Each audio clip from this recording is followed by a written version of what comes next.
Okey, baiklah. Bismillahirrahmanirrahim. Assalamualaikum warahmatullahi wabarakatuh, murid-murid. 5 Brilliant dengan 5 Intelligent. Okey. Hari ini kita akan belajar sains. Kita akan belajar topik jirim juga, perubahan keadaan jirim. Okey, subtopik perubahan keadaan jirim. Hari ini kita akan buat aktiviti gallery walk. Kita buat gallery walk secara maya. Okey, mesti ada yang pernah dengar, ada yang tak pernah dengar gallery walk. Okey, gallery walk ni macam mana? Okey, tengok ni gallery walk ni kalau dalam secara biasanya kita akan buat secara dalam kelas kan, kita akan tampal keliling kelas hasil kerja murid-murid ataupun bahan-bahan yang untuk mengajar hari ni. Contoh kalau macam jirim, okey, keadaan jirim ke, kita akan proses-proses perubahan jirim kita tampal lah dekat kelas kita. Lepas tu kita jalan daripada satu checkpoint ke satu checkpoint. Jadi kita lihat bahan-bahan pengajaran pada hari tersebut. Jadi murid, kita tengok ni gallery walk maya kita. Tengok dekat tempat yang cantik, betul tak? Nampak ada 8 layar. Dekat 8 layar ni yang cikgu letak bahan-bahan untuk kita belajar pada hari ini. Cantik kan? Nanti cikgu akan bagi link, kamu boleh cuba sendiri. Tapi yang ni kamu lihat dulu video, kita belajar sama-sama sambil cikgu terangkan. Jom kita buat gallery walk.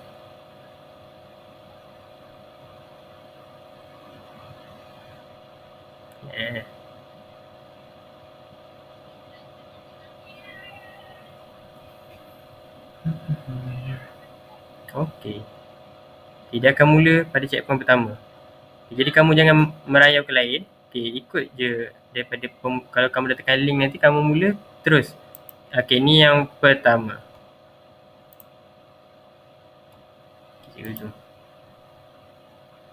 Yang pertama, tajuk jirim, perubahan keadaan jirim. Kita akan belajar perubahan keadaan jirim. Mesti gerak. Pakai cursor tau. Nak pakai mouse boleh. Kalau phone, nanti kamu cuba-cubalah cara gerak dia tu. Macam ni. Tengok. Macam cikgu klik. Lepas cikgu klik panel dia ni. Lepas tu dia terus tengok. Kita lihat sama-sama. Jirim berubah dari satu keadaan ke satu keadaan apabila dipanaskan atau disejukkan. Jelas dipanaskan atau disejukkan tu apa? Dipanaskan ni maksudnya kita tambah haba lah. Disejukkan ni pula kita kurangkan haba. Macam contoh kalau kita dipanaskan ni, kita raja di bawah menunjukkan perubahan keadaan jirim. Nampak daripada keadaan pepejal kepada keadaan cecair, seterusnya kepada keadaan gas. Apabila pepejal kepada cecair, pepejal daripada keadaan pepejal kepada cecair dipanaskan merupakan proses peleburan. Proses dinamakan adalah proses peleburan, iaitu perubahan keadaan pepejal, keadaan jirim daripada keadaan pepejal kepada cecair. Proses ni kita panggil proses peleburan. Seterusnya perubahan daripada cecair kepada gas, kita panggil ada dua proses kat situ. Sama ada proses pendidihan ataupun proses penjatan. Kedua-dua proses ini kita memanaskan. Kita memanaskan jirim tersebut. Kita panaskan cecair tu, baru cecair itu berubah kepada gas. Kalau apa beza pendidihan dengan penjatan? Tadi cikgu dah terangkan kan. Pendidihan, kita guna api. Kita didihkan dia sehingga 100 darjah Celsius. Manakala penjatan pula, kita menggunakan haba daripada cahaya matahari. Contohnya kita sidai baju kan. Itu adalah proses penjatan. Baju kita kering. Air pada baju tu menjadi bertukar kepada wap air, pada gas. Daripada gas kepada cecair pula, kita namakan itu adalah proses kondensasi. Kita sejukkan dia. Kita sejukkan jirim gas tersebut. Jirim yang dalam keadaan gas tersebut. Contohnya wap air. Bila kita sejukkan wap air, dia akan bertukar kepada cecair, akan bertukar kepada air. Okey, proses itu dinamakan proses kondensasi. Okey, seterusnya daripada cecair kepada keadaan pepejal adalah proses pembekuan. Kita sejukkan cecair tersebut. Kita sejukkan air. Okey, cecair itu contohnya air. Kita sejukkan dia. Akan jadi pepejal. Itu ais. Okey, jelas? Okey, kalau ada tak faham apa-apa, WhatsApp je cikgu. Telegram je cikgu. Yang tepi. Okey, kita gerak kepada bahan seterusnya. Okey, kita gerak ke depan ni. So, klik skrin tu. Okey, kita lihat.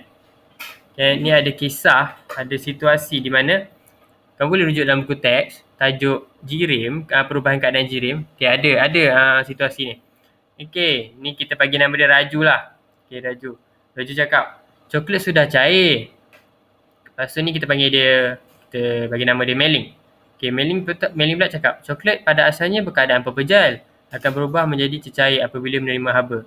Okey, jadi Meling menerangkan keadaan coklat kepada Raju. Raju yang mengatakan bahawa coklat sudah cair tadi. Okey, jadi kita faham kat sini Meling cuba menerangkan. Meling kata coklat pada asalnya berkeadaan pepejal. Okey. Betul, coklat tu pepejal kan? Okey, dan berubah menjadi cair apabila menerima haba. Bila kita masuk dalam kuali macam Raju buat tu, ada didihkan. Didihkan coklat tu. Jadi coklat tu berubah kepada cecair. Jadi air coklat lah. Okey.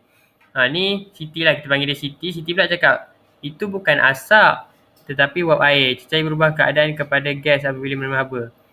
Okey, maksudnya adalah dialog atas ni. Cikgu tak nak masuk semua. Nanti kamu tengok dalam buku teks.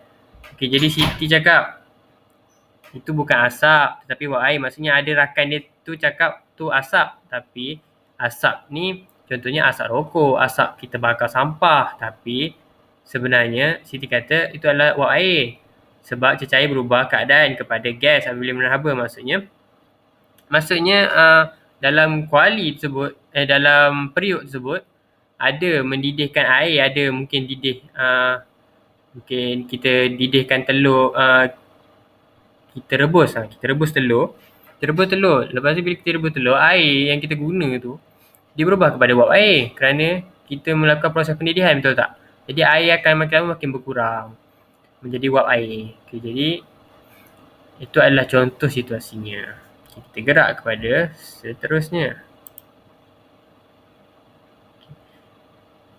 Okay, kita lihat sama-sama. Okay, jirim boleh berubah. Okay, kita tengok situasi tadi. Lepas tu kita kaitkan untuk bahan rajah ni. Okay, jirim boleh berubah bentuk melalui proses peleburan, kondensasi, pendidihan, pembekuan dan penjatan.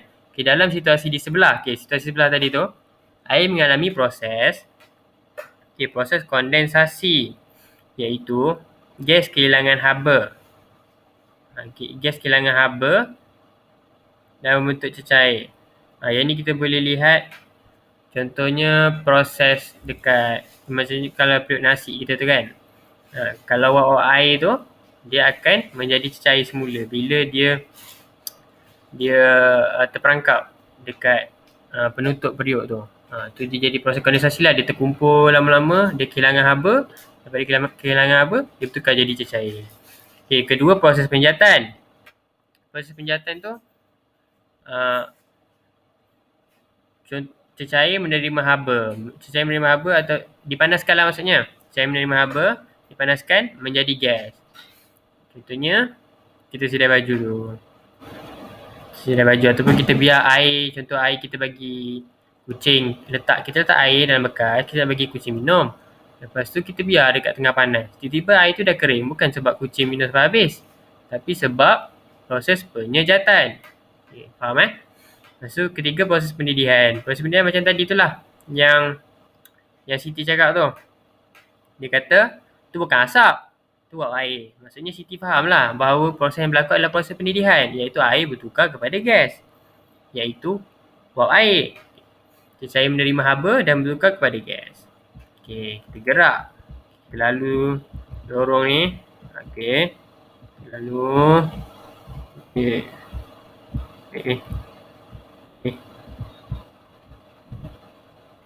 Nampak? Dah halang. Okey. Pusing betul-betul. Okey. Dan slide ni. Okey.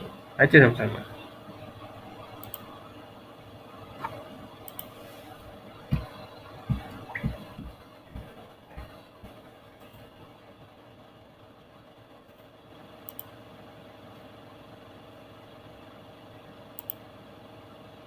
Oh, dia terlampau rapat dekat ya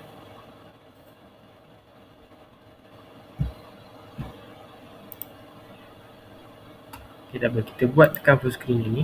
Okay, kita baca sama-sama. Manakala coklat mengalami proses, okay, ni yang raju tadi dengan mailing tu. Proses peleburan iaitu coklat yang berbentuk pepejal tu menjadi cecair bila menerima haba, bila dimasukkan dalam periuk. Lama-lama coklat tu cair. Lepas coklat tu cair,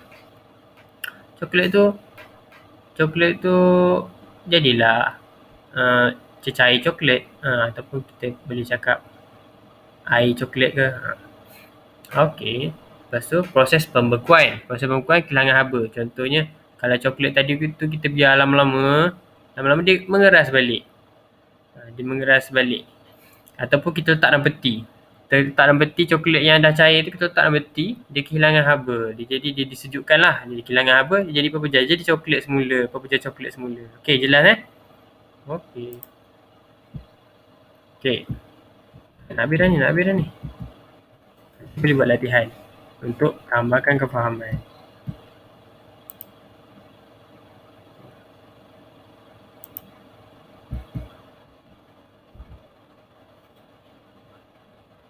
Okey. Dah habis terus. Sekejap, sabar. Kita tengok. Okey.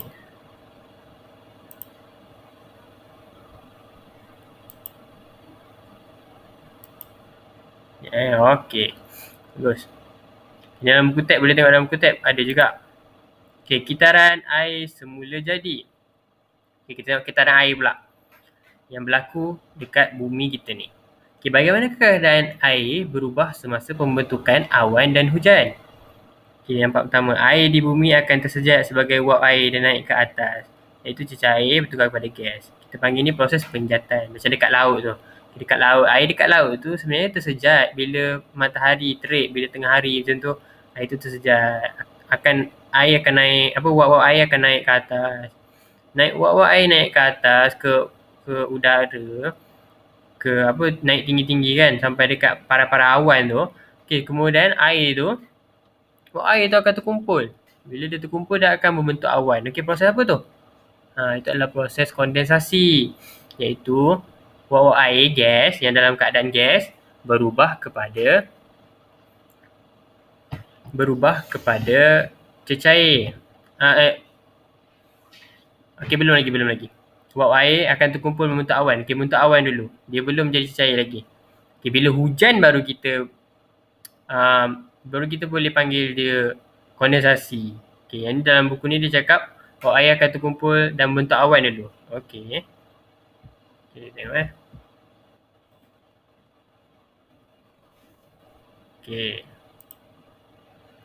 Okey. Dalam satu tempoh masa, awan terkondensasi menjadi hujan. Okey, ni yang sepatutnya. Okey, bila lama kelamaan awan tu, wap air tu terkumpul menjadi awan kan. Jadi awan dia gerak kan dekat angkasa, dekat udara tu kan.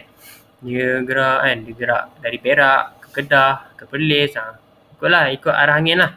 Okey. Lepas tu dalam satu tempoh masa, awan terkondensasi menjadi hujan. Okey, bila lama terkumpul kan, dah kehilangan haba. Kehilangan haba, suhu bumi, suhu dekat atas tu rendah kan. Lama-lama awan tu turunlah hujan dalam bentuk cecair lah. Dan maksudnya daripada wap air bertukar kepada air, iaitu air hujan. Apakah keadaan air ketika awan terbentuk? Ketika awan terbentuk, wap air lah. Bila hujan, baru air hujan. Okey. Proses ini merupakan pergerakan air dari permukaan bumi pergerakan air dari permukaan bumi ke udara. Dan akhirnya turun ke permukaan bumi semula. Proses ini akan berulang dan disebut kitaran air semula jadi. Sebenarnya proses kitaran ini beberapa proses perubahan keadaan air berlaku. Okay, inilah kitaran air semula jadi kita dekat bumi ni. Maksudnya macam daripada mana sumber air kita ni sebenarnya? Maksudnya daripada laut tu akan tersejat jadi awan akan turun hujan. Bila awan turun hujan dekat kawasan-kawasan tadahan air, contohnya di bukit-bukit, di hutan-hutan, di tanah-tanah tinggi kan, air akan terkumpul dan akan turun. Dan jadi air sungai lah. Jadi air sungai. Lepas tu air sungai akan turun ke laut balik. Macam itulah kitaran air semula jadi kita. Okay. Pembenihan awan dilakukan. Okay, ni ada info sikit. Pembenihan awan dilakukan dengan cara menyemburkan sejenis garam. Garam yang disembur ke atas awan menjadikan awan bertambah sejuk dan terkondensasi lalu turun sebagai hujan. Okey, pembenihan awan ni dia mempercepatkan hujan kerana dia menyebabkan awan menjadi bertambah sejuk dan terkondensasi. Jadi cepat awan tu terkondensasi dan terus hujan. Okey. Jadi itu saja pelajaran pada hari ini. Okay, sekian. Terima kasih. Okay, sekian, terima kasih. Apa-apa boleh Telegram cikgu. Okay, nanti cikgu beritahu kerja apa kena buat. Sekian, terima kasih.